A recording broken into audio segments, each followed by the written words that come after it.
the Chase Thomas Podcast, for people who have nothing but time to kill. Of his passes right now, 6 touchdowns, no picks. Yeah, Notre Dame seems like an easy win here.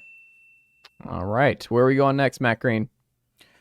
Next on our pick'em, we are going to the hottest team in college football, renewing a rivalry. The Colorado Buffaloes. Sam Hartman again. Okay, good. Back to where That's the hottest quarterback in college football, but the hottest team in college football, and debatably a hotter quarterback, Shedeur Sanders. Or we've gotten off the looks. Good looking guy. Yeah, he's a good looking guy in his own right.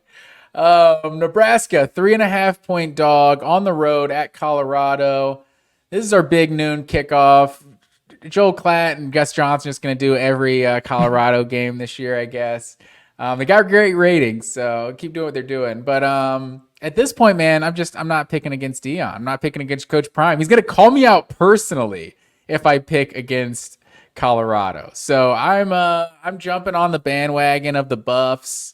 Not necessarily full all the way, but Nebraska's not a good team either. So I think Colorado keeps it rolling. So give me Colorado to win and cover. First of all, I'm excited that we have good Colorado, Nebraska to talk about. Like this, I've missed this game. I grew up on Chris Brown running all over and ruining Nebraska's season. Bobby Purify. Yeah, like that was a good time. So I'm glad this game is back in my life, first and foremost. I'm excited. My eyes will be glued to this. Colorado being good. It's good for the sport. All eyeballs are there. I'm excited to see what it looks like. That being said, Nebraska's defense is stingy. You go back and watch Minnesota. I understand Minnesota. Rough offense. Matt Rule knows defense. I'm not sure about Marcus Satterfield and that offense over there in Lincoln, Nebraska. Some South Carolina fans have some thoughts on Marcus Satterfield. That being said, I think this is going to be ugly. Like you saw the high scoring, just back and forth affair from TCU and Colorado a week ago. That TCU defense has problems. I don't think this Nebraska defense, a lot of your guys, a lot of Georgia transfers wound up at Nebraska. There's like a little transfer pipeline for Georgia guys who don't work out. They go to Nebraska. Not so great right now. But Matt Green, Nebraska 17th in yards per attempt through the air defensively. Shedeur Sanders threw for over 500 yards. Jeff Sims ran all over Minnesota, 19 carries for 91 yards a week ago. I think this is going to be a good bounce back game for Sims. I think it's going to be a good bounce back game for Nebraska. Minnesota sneaky has the top 10 defense in the sport. They had it the last 2 years. It's a really good one again. Colorado's defense is not good. TCU was able to do whatever they wanted against this Colorado defense. I don't think this is going to be the track meet. I saw that over-under at like 66 for this game, total points. I'd go under. I'll be surprised if it's over.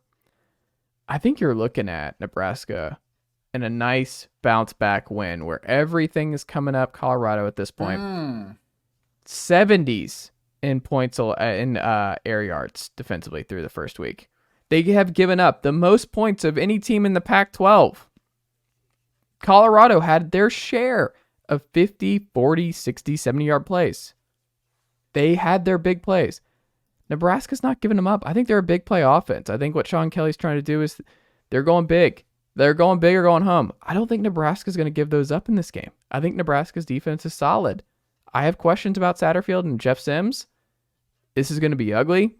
This is going to be ball control. I think this is going to be one of those, oh, hold on. Colorado is not close to winning the Pac-12. Colorado might make a bowl game, but let's take a step back. They're going to be fun each week. But this is a very different defense than what they played a week ago. It's at home. That helps a lot. But there's a reason this line's only at 3. That Colorado, it's basically a toss-up at this point. And I'm going to go Nebraska wins outright 24-21 Nebraska. Wow. Yeah, Nebraska turned it over 4 times last week. So I just, Colorado has the vibe of like maybe like a USC type of defense a year ago that like, they're going to give up a lot of big plays, but then they're going to get some turnovers and they're going to jump some routes. Like their defense they're just going to make things happen. And so I don't know. I question Jeff Sims in this offense for sure. But you're picking against Deion, and you know that's on you because he's going to call you out personally for it. I love not Deion. me though. Not me. I like Nebraska here. Also, who are you picking? You didn't say. Yeah, I said I'm picking Colorado. I'm not picking what's against your score? Prime. Oh, I haven't been given scores, but give me like a 31-17. Oh, kind of convincing one for Colorado. Yeah, I think Colorado takes care of business in this one. All right. Where are we going next? By the way, my Texas-Alabama score, didn't throw it out there, 34-24. Multiple scores. Texas wins by multiple scores. Throwing it out there. Twitter will be a fun time at that point if We'll see. Texas We'll see wins what by happens. double digits here. Excuse me. Keeping it moving. One of the sneakiest games of the weekend. Tulane Super Bowl is on Saturday, sir. This is kind of like Cincinnati's game with Notre Dame a couple years ago, right? Ole Miss, a little different because Ole Miss isn't necessarily Notre Dame, but Ole Miss is going on the road at Tulane, and the Green Wave is a 7.5-point home dog in this one. How do you see this game going? This is going to be good. I'm glad it's a sellout. I saw that. And Tulane was in their advertising in that picture on Twitter. I saw that they had like Ole Miss logo in green.